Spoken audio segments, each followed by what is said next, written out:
مولاي صل وسلم دائما ابدا على حضرت ابو ہریرہ رضی اللہ تعالی عنہ سے روایت ہے، نبی کریم خاتم النبیین صلی اللہ تعالی علیہ وسلم نے ارشاد فرمایا، اللہ تمہاری صورتیں اور تمہارے مال نہیں دیکھتا، وہ تمہارے دلوں اور تمہارے اعمال کو دیکھتا ہے۔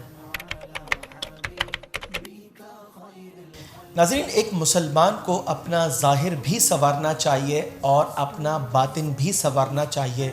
شریعت مطہرہ دونوں طرح کی پاکیزگی کو پسند فرماتی ہے۔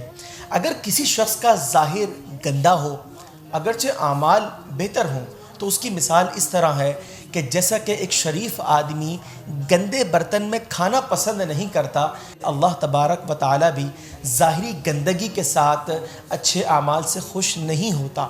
اور بہت سے وہ لوگ جو اپنا ظاہر سنوار لیتے ہیں لیکن اپنی سیرت پر توجہ نہیں کرتے، ظاہری طور پر بہت خوبصورت نظر آتے ہیں لیکن سیرت اچھے کردار سے خالی ہوتی ہے، مال جو ہے خیرات و صدقات سے خالی ہوتا ہے، تو اللہ تبارک و تعالی ایسوں کو بھی پسند نہیں کرتا۔ ایک مسلمان کو اپنی ظاہری صورت اور باطنی کردار دونوں کی عمدگی اللہ تبارک و تعالی سے طلب کرنی چاہیے۔ رب کریم ہمیں اچھی صفات سے متصف کامل مسلمان بنائے۔